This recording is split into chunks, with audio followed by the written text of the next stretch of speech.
It's the Valley. Like the Huntington. Suns? No, Huntington Valley.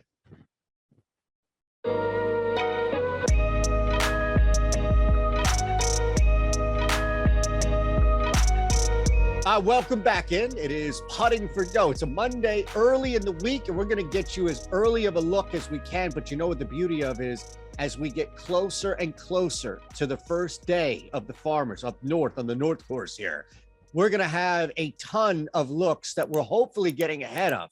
And that's why Ben Rasa is here. Of course, I'm Eytan. Chris is producing, so we appreciate you all rolling with us. We're only going to ask a couple of things, right? That you hit the thumbs up button, you subscribe. We have a bunch of cool stuff happening both with DraftKings and our site. We're going to tell you about all of that, but wasn't as, the tour is still in California. It was a crazy Amex, the Pro-Am. We know that we had the 354-hole course cut, but it wasn't a bloodbath by any means for us, brother. It's better on the betting side. DFS was interesting. That's another show for another time, but okay. It's so difficult to know where you even stand when 20 under, 24 under, 26, like the leaderboard is just absurd. And let's dive into it before we talk about Torrey North and South. But Jon Rahm is unstoppable right now. He is just dominating. But this is why, and we both talked about it, outrights are awesome.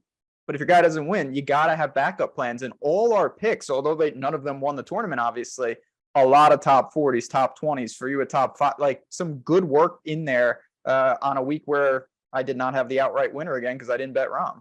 Yeah, I think we're living the best example of it. It's never, or I should say it's never, but it's not always going to smack you in the face as obvious as it is here with Jon Rahm. But, there may be 2 or 3 guys at the top that are in a similar circumstance where the odds are just too short and too ridiculous for you to take. And you're looking at this strategy. So maybe people who have only been betting outrights and been sprinkling throughout outrights or a top 10, for example, you can see the value in laddering. You can see the value in 20s and 40s, especially if you're betting guys like Ben Griffin and other ridiculous long shots that we had. So it was not brutal by any means. And you're right. We had a bunch of finishes, 20s, 40s, all that, as far as making cuts, that definitely helped. We do turn the page, of course, to an interesting one by all means here. From anything else, though, on the Amex that you want to hit out? No, again, I just think, my head-to-heads were garbage, but everything else I want to just give like Adam Hadwin a shout out, Jason Day a shout out, and for you, Taylor we'll talk Montgomery. about Jason Day. Yeah. We're going to talk about Jason Day once again here, no doubt about it, but just not bad in a week that's always the difficult thing with golf. The favorite to me is usually a pretty bad bet because of the odds, but he's still most likely to win the tournament. And sometimes they do, as Jon Rahm is showing. So we kind of weaseled out there. I was pretty happy with it. And now I've complained for weeks on end. I love the Farmers. Yeah. I love this event. This is a great event. Absolutely. So I want to keep that energy, that momentum that you've had for the first time, I think, since we've started the show, because now finally you've woken up, and rightfully so, because the Farmers is legit. Jon Rahm's a 4-1 favorite. We should tell you, though, this is insane. What are we doing? Seriously. And we're using the DraftKings odds, of course. And let's tell you all about what's going on here with DraftKings, this opportunity that you can turn $5 into $200. And the beauty of it is that it's an instant bet, right? So if you are brand new to DraftKings, somebody in your house brand new to DraftKings, like somebody here, maybe you're in a state that is brand new to DraftKings, you have to be 21 or older. If you have a gambling problem, call 1-800-GAMBLER, and you have to be in a state where you can legally place a wager. Now, take 90 seconds out of your life, sign up. There's even a QR code next to that big-ass head of mine that you can click on. And then if you're still using the rotary phone, that's fine. You can click the actual link below. We don't judge. Either way works here, but it's going to bring you right to DraftKings. 90 seconds, sign up, put $5 and only $5 in. Now, here's the beauty of it. You can take that $5 and put it on Jon Rahm to win at plus 400 at 4-1, because you don't even need to wait for this tournament to start on Thursday. As soon as you see this and as soon as you sign up, place that wager, Jon Rahm can finish first or he can miss the cut. And guess what? As soon as you place the bet, $200 right back into your account. All right, there you have it. Nice and easy, Ben. Now we can get into it. I didn't want to kill your momentum. No, I had to remind the people. That's great momentum. Like I said, in golf, anytime someone's telling you 5 into 200, whether he wins or misses the cut, that's something to take advantage of. There's no doubt about it. Before I give in, my top guys, looking at the top of the board, I do want to say briefly what we're dealing with here, if I can, because this isn't a pro-am or anything like that, but it is a little unique. Well, we have 2 courses. Yeah. Okay. Yeah. So just for the record, we're playing Torrey North and Torrey South. You play each one, either in this case, Wednesday and Thursday, and then you will play the South course the remaining 2 days if you make the cut. So you have 3 rounds on the South. For me, and I don't know about how you did this, I really focused on golfers that I think can handle the South course. You got to go low on the North course. You got to go highly under par. It's super easy. And then you got to handle the long, difficult South course. All right. So I went the complete opposite way. Really? Only with long shots. Only with long shots. Okay. So, and we're going to get to that. We'll look at the top tier as we start to talk about the course as well here. But my thought process was, if I'm picking guys, especially from a top 40-20 ladder, on top of maybe some crazy long shot sprinkled to win, I want somebody that I can count on is going to get me a low score on the North course. So there's a buffer of the inevitable, right? If there is anything more inevitable than you screwing up at some point in the game of golf, I don't know what it is outside of death, right? So that's what I'd look at, and that's kind of what I targeted. Now, as you get higher up on the leaderboard, I think you're right, where you're starting to look at guys who can separate themselves from the field in really tough courses, but in conditions even. But I think in this case, for me, from a long shot standpoint, I laugh because I went the other way. But again, we'll talk about those names when we get there. I think overall, the strategy is not really going to differ. If that makes sense. Yeah, I mean, listen, I'm not going to discount, particularly to make you have to take advantage of the North course. Have to. It is super easy. We've seen it time and time again. Right, Ben? What'd you say? Like if you finish 70 on the North course, you're out of it. You're in huge trouble. Yes. You have to take advantage of those 18 holes. So I'm going to get into it. I'll say this first, broken record. Jon Rahm is playing out of his mind. I'm not 4-1. No, just can't do that. I love that he's here, even though everything lines up for him. If he doesn't win, the rest of the board's a lot more appealing. And I'll get things started, not with the next bunch, which is like Xander and Finau and JT, who are all great players, and I have no problem. I like Sungjae Im, though. I'm talking about the DraftKings odds. Obviously, you want to shop these, but I see 20-1 on the screen right there. What we know about Sungjae, first of all, the guy is a grinder. He loves to play. He's starting to play a lot now. He's played 3 straight weeks, getting some reps. Bounced back from the miscut at Sony, was 18th at Amex. He can do everything. And this is a true test. You can't just be, this is no, first to minus 30 wins. This is resort golf. This is not that. Farmers, you need to know what you're doing. And Sungjae was 6th here last year. He gained 4.5 strokes on these POA greens. He always gains off the tee. He's just got the all-around game to handle this. And then one more quickly before if I can. Yeah, I want to get him before you steal him. Max Homa. Max Homa's the California guy. He's had a lot of success out there. Farmers has been hit and miss for him, but he does have a 9th and an 18th surrounded by missed cuts. I can live with that. This is just a good player. Every time that Max Homa's in the 25-1 range, even in majors, potentially, I think you can look to him. He's that good. Yeah. All right. So let's look at Sungjae real quick. I did see this. 12 players have avoided missing the cut over the last 5 years in this field, and Sungjae is one of them. And that's just the continual success, the continued, success at this course, especially knowing that it's different where you're playing the 1 in 3 days. So I love him. And I'm a little surprised. And again, we always tell you to shop, but I'm a little surprised that a guy like Zalatoris, who has struggled, yet can strike the ball as well as he does. So I get a little boost here at Torrey, is sitting at 16-1, yet Sungjae is 20-1.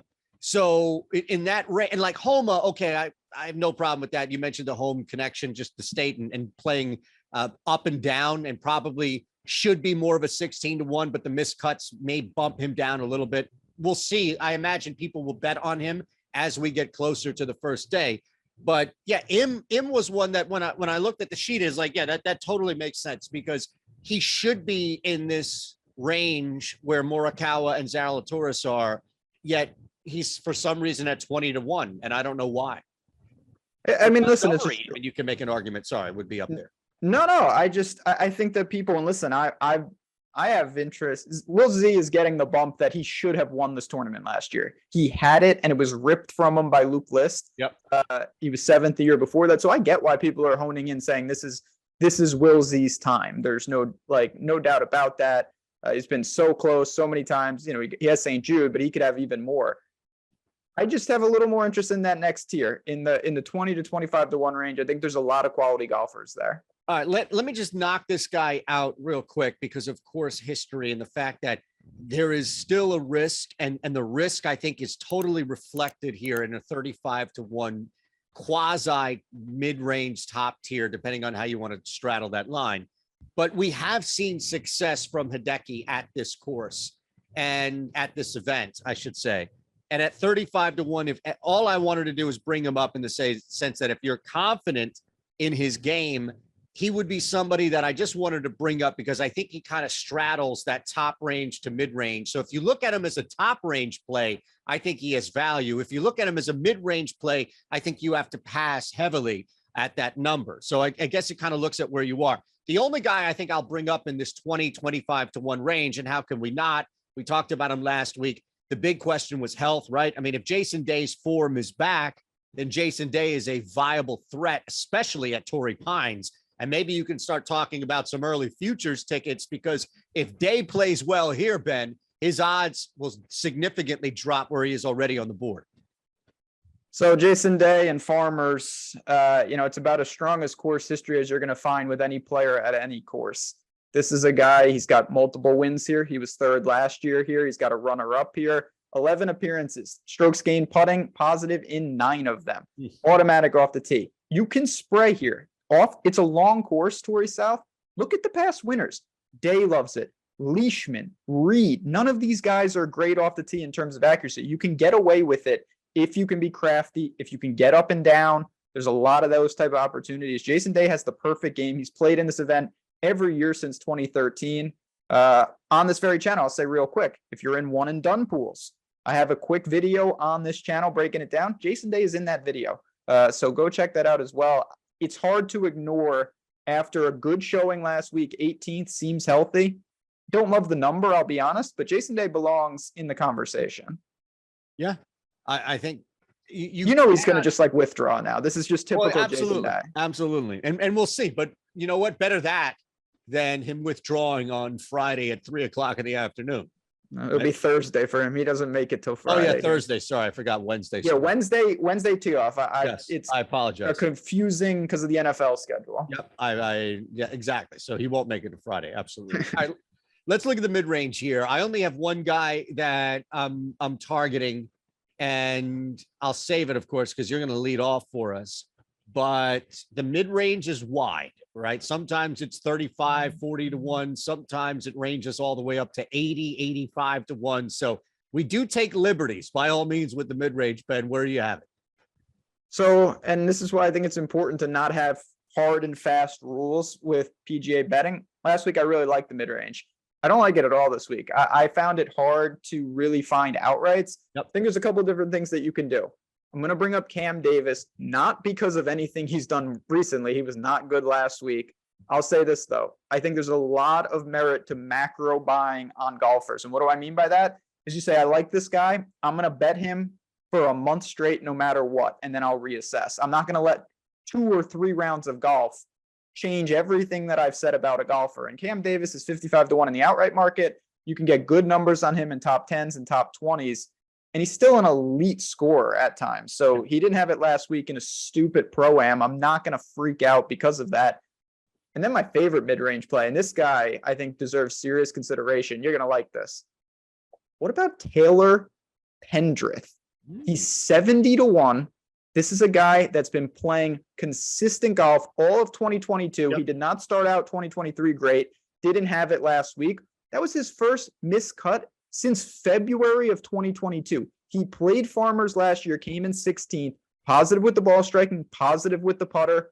I love everything about this guy's game. He's automatic off the tee. He had gained strokes off the tee in 12 straight events before last week. If he can handle the scrambling here, Taylor Pendrith is a sleeper pick to get in the mix this week. I have to be honest. I mean, I think it's a fantastic play. You're also getting, I'm sure, a little bit of a dip because of the miscut. And Yeah. I'm sure And there's who cares? exactly. He's a fantastic candidate to ladder. Right. I mean, Agree. I'm sure you're going to get some really at 75-1. I'm sure you're going to get some strong value at a top 40, let alone a top 20. And nothing changes, especially if you can handle, again, if you're handling one of the two circumstances, and I mean handle, like put yourself in the top tier, the top of the pack at either the North or the 3 days at the South. If you can separate yourself 1% at either one of those places, then you're in the game. Right, then you're in contention. And Pendrith has that ability. And again, I think people would focus on the miscut. I'm going to go on a similar vein here. Somebody, I feel like he's slowly grinding towards a win. And if you look at where, Sahith has been, Ben, a guy that we've talked about, it has been disappointing. But I don't feel like we're having this Maverick McNeely conversation either, right? Where it's just like, this is going to be the week. This is going to be the week. 3 years later. Exactly. Like, I don't feel like we're having this conversation. He does seem, not Mav, of course, but, so he does seem to play well and not buckle under tough circumstances and tough courses and tough fields. So I don't think that we're looking at a young man who is just wilting under the pressure. We're just looking at a guy who is succumbing to the difficulties of winning on this tour, but is showing the flashes and signs that he can. I think Maverick McNeely, there was a lot of, and look, you and I were far from the only ones on McNeely, but that's just the easiest example that people were just trying to will this thing to happen. I don't think we're at will time yet, right? So I'll take him at 50-1. He's another guy, though. I'll be honest. I think he's a good macro candidate because Theegela's got all the talent in the world. Maybe we hone in on the right week, or you could say, I think he's going to win in the first half of 2023. At these odds, you could bet him every week, and all you need is one. Sure. The other thing I'll say to further the point on Theegela, guy's been in contention, and it hasn't been at like, oh, he came in second at the alt field event against nobody. He was second at Travelers, third at Waste Management, fifth at the Memorial. Like, these are big time fields with big time players. He's gone up against the best and held his own. All right, let's do this. Well, okay. We have a couple of longer shots here. Well, I got some dudes. Yeah, exactly. And I can't wait to see what you have to say about this, but we need to remind people what you, myself, and a bunch of others here on the Odd Shopper channel are doing. And that's having a lot of fun, providing some winners, creating this community on our Odd Shopper Premium Insider Access, where you can join our Discord. You see all those faces down there at the bottom. I'll let you explain the details, but we just have another brand new addition on the MMA front here. So, when we're bringing in big names, big bodies, we're doing something right. Here's the beauty of all of this. Ben can further this, but the link below is going to get you a first week free. So who cares? Your first week is free, right? That's what I've been telling people. We're doing a lot of great stuff, but just nose around and take advantage of that first free week. It doesn't go further than that. I've been talking a lot about this. Obviously had a lot of people join the community recently. We brought in some new people for some new sports. If you're unsure about it, you haven't been in Discord before, you haven't been part of a community like this, you're a little skeptical, come in for a week for free and then find out and then say, you know what, that wasn't for me, and leave. And no great that you came in for a little while. Or you say, man, this is awesome. I'm busy. I don't have people to sweat golf. This is super fun. I get to ask questions during the tournament, live betting, we're rooting together. And maybe you stick around and that's great too. But just click that link, you hop in, and when you get in there, because there's a lot of new people coming in each and every day, make sure to hit me and Eytan up if you have questions. Tag us. Picks will be flying. We'll be having some fun. No better time to do it with the NFL playoffs getting to the peak games here. Awesome. All right, now, and every now and again, you get some craziness. You get some long shots here. It's not just us. Eric Lindquist will throw out a plus 1,000 triple double, or you never know what you're going to get on the Discord. But why don't we take a couple of shots at some longer names here? And again, I'm always curious because this is where you can let loose. And every now and again, you do surprise me. I will give you that. Well, I like to keep it lively. With a tournament like this is where I really think you need to be, or I'm going to be more focused on, can this guy make the cut and battle for a top 20? Can he get inside the top 10 maybe? Yeah. If he wins, I might sprinkle a couple bucks, but this is a strong field. And a guy like Steven Yeager, who I want to bring Love up. Yeager bomb here. He's 180 to 1, but I don't think that number's that relevant. I don't care about that. Sure, that would be great. But let's hone in more on just what he's doing, and then you can ladder accordingly to what you may want to do. He was 36 last week, 28th at Sony. He's gained 3 straight weeks, or events, I should say, off the tee. That breaks a streak of 5 straight events where he lost off the tee, and that's what he needs to do. Because when you come to Torrey, as much as I say you can get around if you're a little erratic, I want positive strokes off the tee because his short game is elite. He's a great around the green player. I think that combination could serve him well here. So I look at this guy. He's got experience at Farmers, no good results, but that's okay. He's played it 3 times, and he's lost strokes ball striking all 3 times. He has to flip that to get this done, and I think he's playing better golf than we have seen. And then one more for me. How about a guy who nobody is thinking about, totally different type of player? How about a guy like Johnny Vegas, who is in no man's land? You're going to be talking massive odds on him. I see him 250 to 1 in the outright market. I didn't even know he was in the field this week. Yeah, I'm not sure he knows. Maybe he's not even in the field. It could be fake news, but if he is playing, and I have pretty good authority that he is. Camijo Vegas, right? Well, you win some, you'll lose some. But my man Johnny Vegas, off the tee, great numbers for that price range. Proven winner on tour. He's played the Farmers a ton. He's got a 3rd place finish over the years. Again, he's played this event basically for a full decade straight. Do I think that he's going to come in here and magically pop? Probably not. But when he gets going with that off the tee game, he knows what he's doing, and he's a veteran of the tour. He's going to be on my top 40 list this week. That's a monster shout right there. Bottom of the. He's a player. Yeah, but I mean, at 250 to 1, I think he picked up some steam though. Well, I mean, he's, like I said, he does have multiple wins on tour, but this is a guy that can get in the top 20 easily, and he's going to give you a nice plus money on all those tickets. Yeah, it's not bad, man. Not bad at all. It's not like it's 250 to 1 to win this thing for a guy, as you said, who has proven success on tour. The only thing that I looked at really from long range was to try and figure out somebody who has proven history on the North Course, pardon me.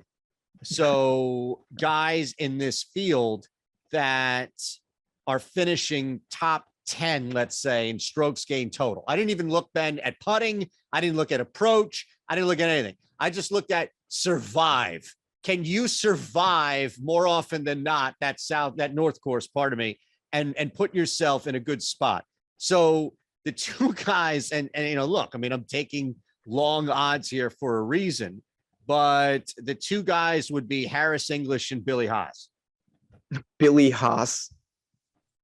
And you think I'm bringing up crazy guys? Bill Haas. Haas is top 10 in the field in strokes gained total in the North Course. All right. Top 10. If he shoots a 64 on Wednesday, it's over. He's making the cut. He's making the cut. So a top 40 on Billy all of a sudden seems pretty viable. Okay. We got multiple things to address here. 1, it's Bill Haas. Billy Haas, get that out of here. 2, I have bet Bill Haas in so many things for so many years. The problem with this is that Bill Haas has played this event for so long. I don't know if he has it anymore. He should take advantage of the North Course because I don't think he can reach the South Course at his age. That is fair. He is really going to have to be crafty because his off the tee game is just not competitive enough to deal with the South. Harris English, I get that a little more. He's not my favorite player, but if he flips his putter, he's been ice cold on the greens. He's lost in both events so far in 2023 on the greens. He's got good POA splits. This guy went healthy. He's had some success at Farmers. He was runner-up in 2015. I know that's going back, but he plays this event every year. Bill Haas is actually from the clouds, though. Yeah. Hey, man, you got to set up for failure. That's all it is. Well, you've done that perfectly with Bill Haas. Let me take it from someone that knows. I'm a big Bill Haas guy. No, I understand that. I absolutely understand that. All right, man, let's look at this here big time. final card. Again, it's early in the week, so we're not locking anything in stone, but we're trying to get ahead of numbers. We're trying to get ahead of line movement. We're trying to shop for the best price and value for where we can, especially for ladder opportunities like 40s, 20s, or 2010s or 2010 win. So what's your final, at least look ahead card? Yeah. I mean, this show is a win in itself because we didn't bring up Ricky, which is fantastic. I didn't bring up Mitchell either, who I live bet like a fool on the Discord, but no, it's times. Yeah. I mean, that's what it's for though. For me, like I said, is step one, and I've been unsuccessful, try to beat Rahm. Got to get through Rahm. If we can do that, a guy like Sanjay, there's no reason at 20-1 he can't provide good value. And then let's really build out some strong ladders. And what we mean by that is, you bet that maybe small on top 5, a little more on top 10, a little more on top 20, and maybe even more on top 40. And if they have a big week, we're going to be in business. And the guys that stand out to me there, Taylor Pendrith, Steven Yeager, Johnny Vegas is really aggressive, even Cam Davis, if you want to go macro. So you have a lot of options. We'll see the tee times in a day or so, and the weather. Those are things that are later. But right now, I feel pretty good as long as we survive those top guys. Yeah, and it's going to be the same there for me. Again, I'm going to put a little sprinkle on Jason Day to win this thing 25-1. I think you have to. And then just start building ladders, right? You've got Thiegele there at 50-1, so 40-20. And then the long shot guys as well with English and Haas, where, maybe it's just a matter of making the cut for a guy like Billy. If you can find that prop out there, knowing that he can do enough damage, hopefully, on the North Course. This is all contingent on his tee time, but if it matches up, are you at all interested in a guy like Jason Day, first round leader? So first round leader, a couple different things. One, obviously, I'm assuming your book is going to split it. If they combine it, you have to take a guy from the North Course. You just have to. That would be insane if they combine it. But if they have it separate, I don't mind that. Yeah, Jason Day has shown more in spurts than over 72 holes lately. Like when he gets going, he gets going, and I'm fine with that. But when you're doing first round leaders, number one, and I'm assuming they're going to have 2 first round leaders, leader on the South and leader on the North, because it's just not fair the other way. So I heard Billy Haas first round leader from you, right? Yeah, Billy Haas first hole leader. If he goes out first, he'll set the tone, Ricky Barnes style. You're probably safer betting Billy Haas to withdrawal at this point, but who knows? Bill Haas, like I said, I love Bill Haas. He's just how old do you think Bill Haas is? I'm going to Wikipedia. 43. Wow, he's only 40. Okay, I was a little off, but yeah, 40. He's I'm younger glad than I had you guess besides me. You know what? This is how it happens. Like somehow I'm gonna message you on Friday, like, hey, did you end up on Bill Haas? You'd be like, no, I passed, and then I bet. Oh no, I already bet Bill Haas. So. Okay, well then I might join on this fool's errand. I love it. All right, thanks to you all out there. Thanks to Chris for producing. Thanks to Ben for putting up with my shit at JazzRaz DFS. You can commiserate like how the hell. But to be fair, I mean, yeah, a little bit, but not. Vegas isn't Bill Haas level by any means. We remind you, of course, to subscribe. Over 51,000 strong here and growing by the day. So if you're new to our channel and you're looking around like, what am I missing?